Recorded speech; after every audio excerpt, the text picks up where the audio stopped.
નવા પરણેલા બે જણા નીકળ્યા, એમાં મદારીનો ખેલ ચાલતો હતો. એ મદારીનો ખેલ ચાલતો હતો ને મદારી વાંદરીની પાસે બધા કર્તવ્ય કરાવતો હતો. વાંદરીને કે જ્યાં પાણી ભરી આય એટલે વાંદરી બે પગે ચાલતી ચાલતી જાય, પાણી ભરીને આવે. ચાલો ડિસ્કો કરો એટલે વાંદરી ડિસ્કો કરે. આ મદારી વાંદરી પાસે ખેલ કરાવતો હતો. નવા પરણેલા બે જણા હતા ને, એ બે જણા નીકળ્યા હતા ફરવા. પછી આ મદારીનો ખેલ જોઈને ઉભા રહી ગયા, ખેલ જોવા એટલે બધા જતા રહ્યા.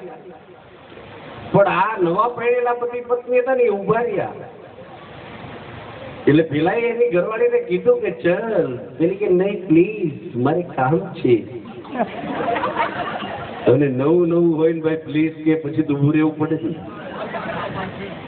હા, હારા હારા ઉભા રહે. હા, અમારે ત્યાં બા એક છે અધિકારી છે, બહુ મોટા પોલીસ અધિકારી. ઘેર ગયા ને તો ફળિયામાં લાઈટ જોઈને જોડે બે મહેમાન હતો. એને એમ કે મહેમાનની સામે એન્ટ્રી પાડું. એટલે જોરથી બૂમ પાડી, લાઈટ કોણે કરી? ત્યાં રહોડાથી રોટલી વળતા વળતા કે મેં કરી. કેમ? કરવી જોઈએ, કરવી કરવી જોઈએ. આખી કેનું ફરી જાય. એટલે પેલા એ કીધું કે ચલ આવી. આને એમ કીધું કે નહીં નહીં પ્લીઝ, મારે થોડું કામ મદારી ભાઈ નું કામ છે. હે મદારી ભાઈ, આ વાંદરી કેટલા ની લીધી? મદારીએ ધ્યાન ના આપ્યું તો બધું ભેગું કરવા પડ્યું.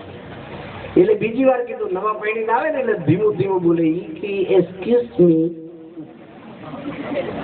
એક્સક્યુઝ મી પ્લીઝ, મદારી ભાઈ તમે વાંદરી કેટલા ની લીધી?